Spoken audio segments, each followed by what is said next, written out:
Sometimes I get annoyed. He teases me every single day, and I do not like it.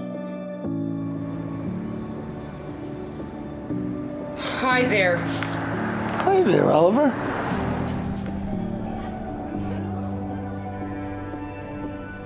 Did you want to show us your room? Yes, whatever. Come in, please.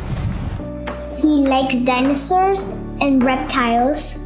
He loves reptiles. Like, he loves iguanas, he loves crocodiles, all the reptiles. Yes, there is dinosaurs. Do you know what kind of dinosaurs there are? There's a Tyrannostegosaurus and Pachycelosaurus. Oh, patience is everything. You gotta just tell them what are your plans. Sometimes your day to day, you have to communicate. Communication is everything.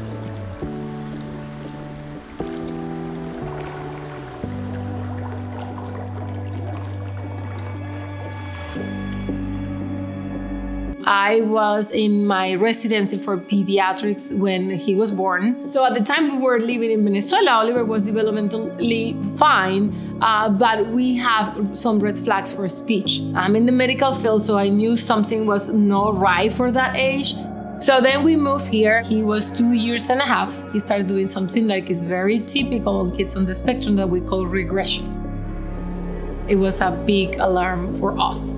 You question yourself in too many aspects, like it was because we moved, it was because the language, you question yourself a lot. I think by the age of almost 5 years old, we were able to incorporate him to pre-K program, but in the school system. He's in an easy classroom where they're supposed to have specialized people and specialized teachers, and they are calling for behaviors or they are calling for stuff that we noticed that they were not understanding. It's like, do they know what is having a kid on the spectrum? Yeah. Nobody likes people yelling at you. Nobody likes, kids that they misbehave. We understand that. We gotta understand also that it is happening because they are having trouble processing the whole environment. And the communication, right. He was not able to talk that much at that time. So if he is struggling with that, you cannot go into a position that he is making what he is doing on purpose. We got literally to the limit with the school. Then you start questioning yourself if this is the right place for your son.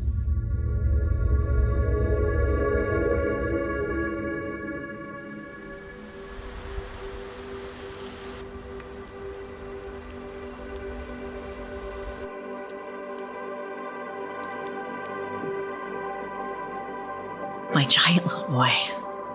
He's my gentle giant, I like to call him. I'm going to go snuggle with Christopher to wake him up and make him have a happy day.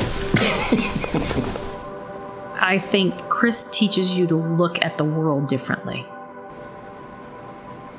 Good morning. Hi, puppy. What's going on here? I just tried to comb it. Christopher is the greatest gift that we've ever been given. I'm a better person, I'm a better husband, I'm a better partner. It's all because of Christopher. All because of Christopher.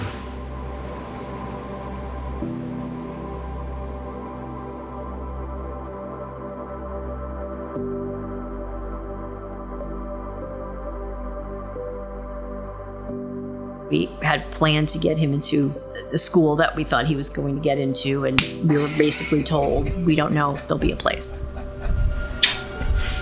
Hey, we bought the house in April, and we were moving down in August, and we had no school to send him to. We were lost. We were completely lost at that point. I mean, we had nowhere to go. Right. Cup, clap. We had to go through the public school system, and that was a disaster. The first week of school, he was fine. Amazing, fine. Second week of school, he was fine. And then the third week of school, we got a phone call, and he was in an ambulance on the way to the ER because he had banged his head against the wall. They called and said they were taking him to the hospital. So I rushed from my office to the school. Fire engine came, paramedic, EMT, and they wouldn't let me see my own son. This was a behavior that we had never seen. This never happened in Connecticut. I could only speak. What I think was coming out of his head was, these people don't understand me. Their protocols were just to take him and put him into an ambulance and send him to a hospital without me getting to say anything about my son's welfare. You're scared out of your mind because he cannot talk, he cannot communicate, he cannot tell you what's happening. Laura and I are his only advocates.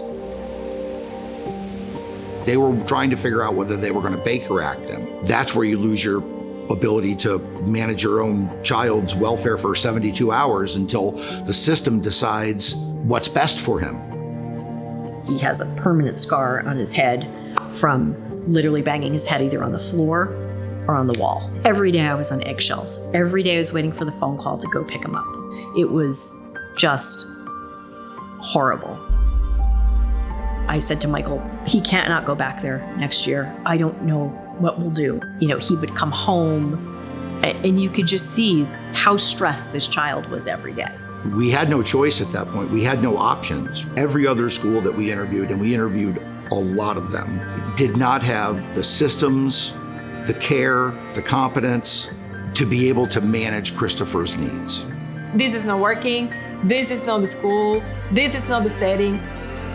And I went through every school on the state of Florida website and I came across connections. I called, I made an appointment. The principal called me on a Sunday and they set up a meeting for us immediately, like a week later. I walked in the building and there was a young man whose mom got him out of the car and he was having a moment. Jason said, "Okay, buddy, let's go," and got his backpack. And I remember very clearly feeling like this is the place. And then we sit down with the whole team, with his pediatricians and his therapists and the principal in the school to work out what was the best approach for him. We're like, wow, who is these people? It's definitely a puzzle, and you have to figure them out individually, and you have to figure out what works for them and what doesn't work for them, and their successes. When they believe in how they fit into the vision, they put a little more of themselves in. You really see that reflected on the results with our students. To see this transformation that happens within the student, family, school environment, I feel enriched, and I can go home and say, you know what, you did a good job today. It honestly takes collaboration with home and school to make it work. We met as a team and tried to figure it out, and they put things in place because they quickly recognized what he needed. There's happy noises, there's requests, there's, just understanding his language, his wants and needs, the things that are top priority for him. We want him to be happy every day. We want these kids to come in and live their best lives. The possibilities are limitless. They can trust that their child is going to be safe during the day, going to make progress, and is going to be taken care of. That really is 90% of what makes connections. Everything that they were doing at Connection and everything they were have settled for him, his speech explodes. There's a toy. They're all Angry Birds. That's red. Wow, every single day he has more words and more ability to communicate with others. If we get to this point, who knows where we're gonna get? And that is definitely amazing. They're not babies anymore. Where do we really want them to go? What do we really want them to be? Sometimes you gotta push the button. Sometimes you gotta ask more. Sometimes you gotta teach different things. The goal is really to just promote independence. The hope for me is that Chris can find the way to independence, that he could have some sense of responsibility and have some kind of job. I think it's important that he has that because he will find a sense of accomplishment. He may not be able to articulate that sense of accomplishment, but he'll feel it. It's breaking down your everyday skills and teaching it. The adult program has no limit. I believe in the great potential of every student. I wouldn't put a limit on his expectations. Anything's possible. Finding connections was life-altering. They've changed our lives 100%. This is our family. Oliver is special for me and for Roberto, and he's amazing. It's our son. But for Connection, every single child is special. They get out of the car and they know the name of every single child.